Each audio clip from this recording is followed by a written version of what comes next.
Ya, bismillahirrahmanirrahim. Assalamualaikum warahmatullahi wabarakatuh. Waalaikumsalam warahmatullahi wabarakatuh. Waalaikumsalam warahmatullahi wabarakatuh. Di sini kami akan mempresentasikan hasil diskusi kelompok kami mengenai perkembangan dan keterbatasan paralel imaging MRI. Dengan dosen pengampu di sini adalah Ibu Dwi Rohmayanti. Berikut adalah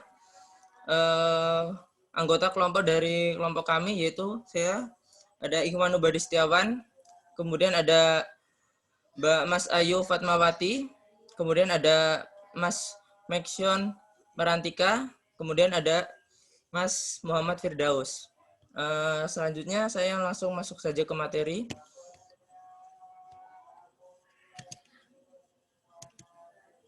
Yang pertama, pendahuluan.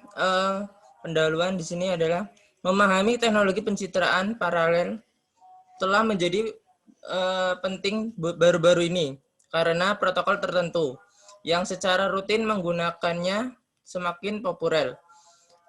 Karena seringkali mengurangi jumlah pulsa frekuensi radio atau RF yang digunakan dalam penelitian, pencitraan paralel memiliki keuntungan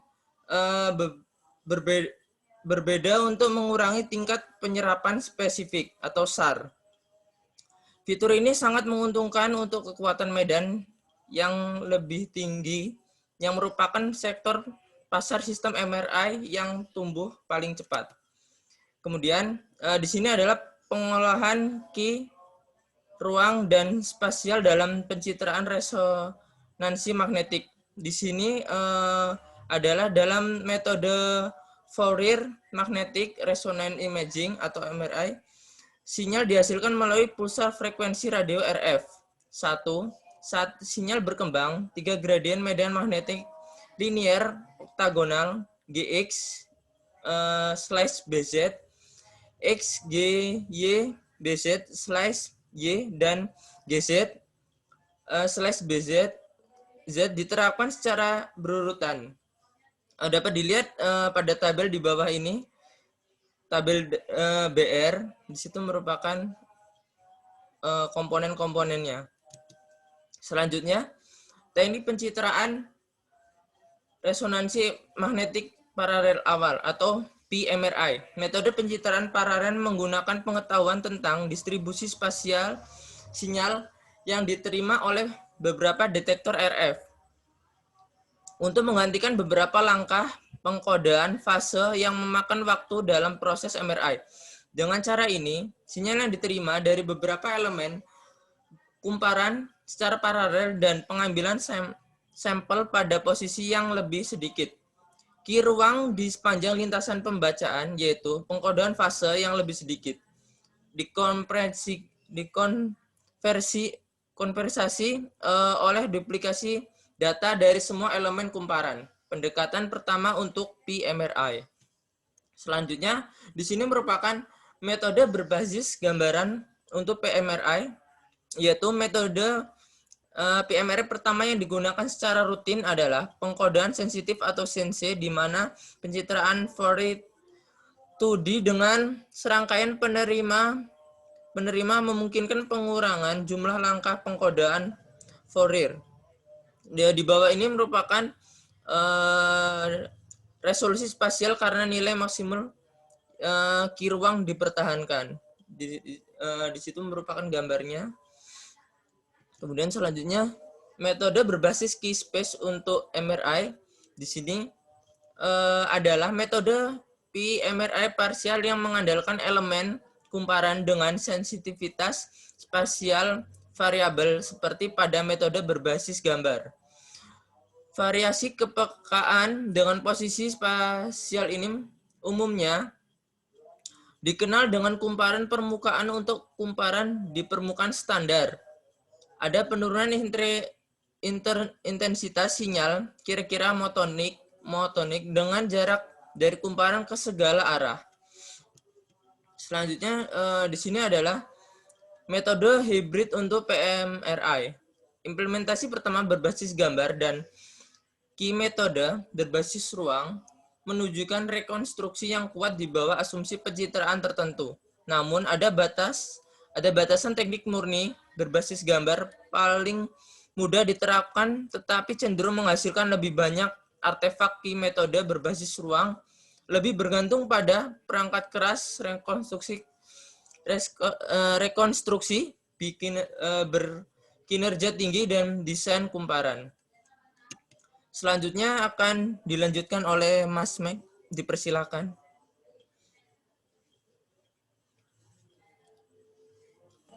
Terima kasih Bapak Iwan.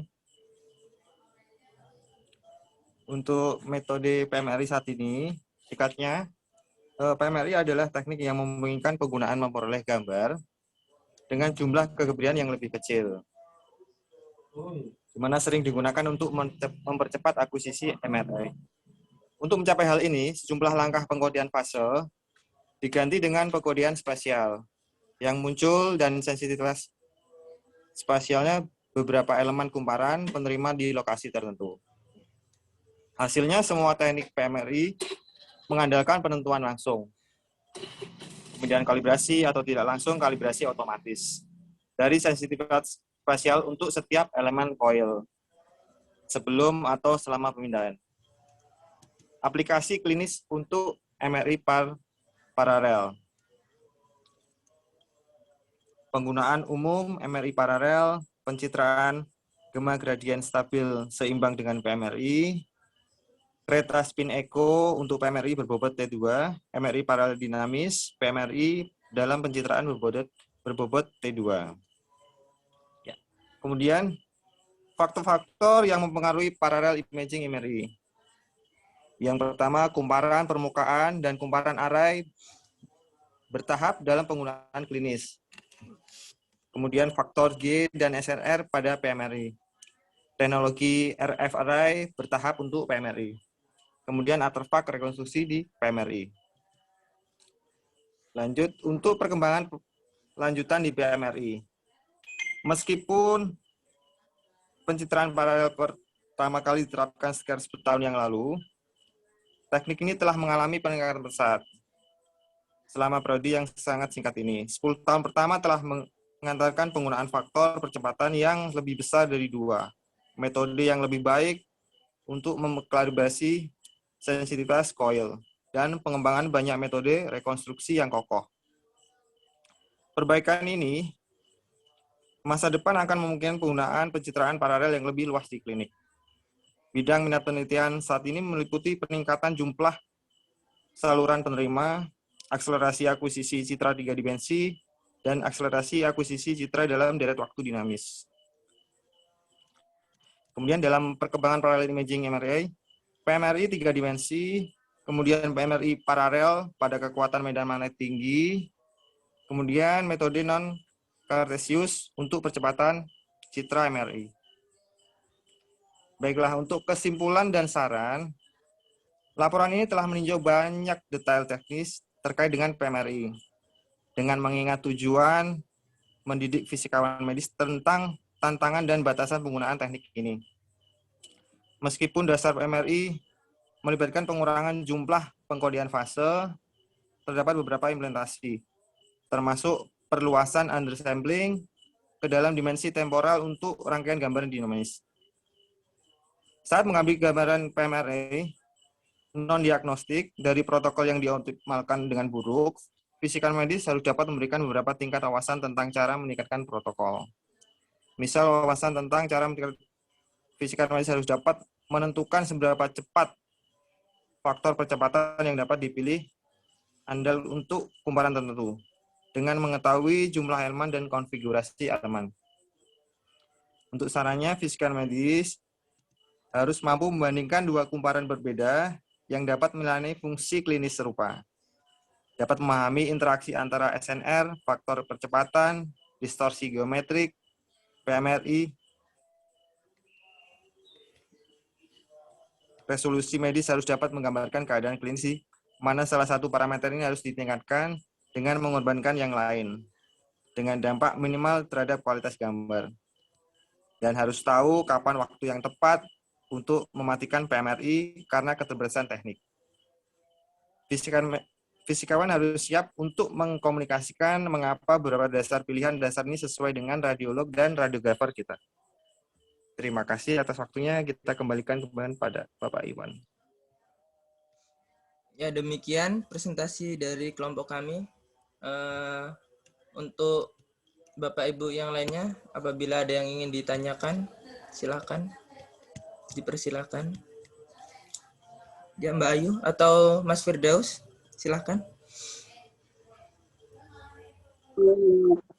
Tadi dijelaskan di slide yang awal-awal ada faktor-faktor yang pengaruhi parallel imaging di para imaging MRI, yaitu salah satunya tentang artefak rekonstruksi di BMRI. Minta tolong dijelaskan lebih lanjut tentang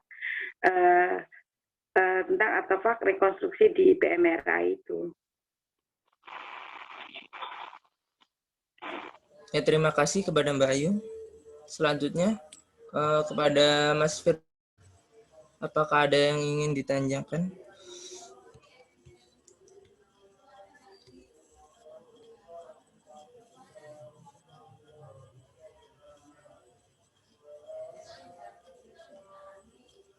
Mas Firdaus, mikrofonnya mohon maaf. Saya sih kurang paham yang apa yang dipresentasikan oleh Mas Max tadi tentang MRI paralel dinamis. Tolong dijelaskan apa itu yang dimaksud paralel dinamis. Ya, terima kasih kepada Mbak Ayu dan Mas Firdaus.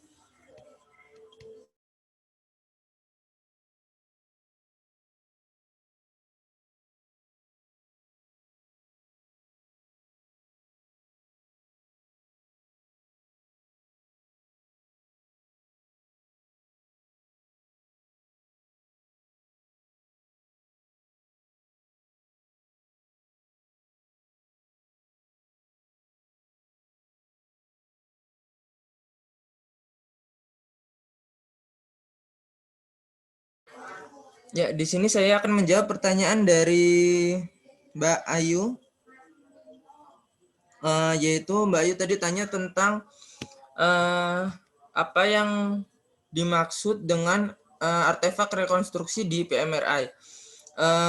Artefak rekonstruksi di PMRI itu adalah teknik MRI paralel, unik karena dirancang untuk menghasilkan artefak tertentu di sisi akusisi, yaitu aliasing dalam domain gambar dari undersampling dari K ruang. Keberhasilan seluruh proses bergantung pada kemampuan untuk menghapus artefak aliasing. Ini dapat mengorbankan integritas diagnostik dari gambaran yang dihasilkan di bawah asumsi utama bahwa kumparan individu dalam larik memberikan informasi spasial yang cukup unik dan bahwa informasi sensitivitas kumparan yang diketahui. Adapun artefak yang berhubungan dengan rekonstruksi di PMRI adalah yang pertama, artefak yang berhubungan dengan perangkat keras, kemudian artefak pada bidang pandang, dan kemudian ada artefak berbasis kalibrasi coil.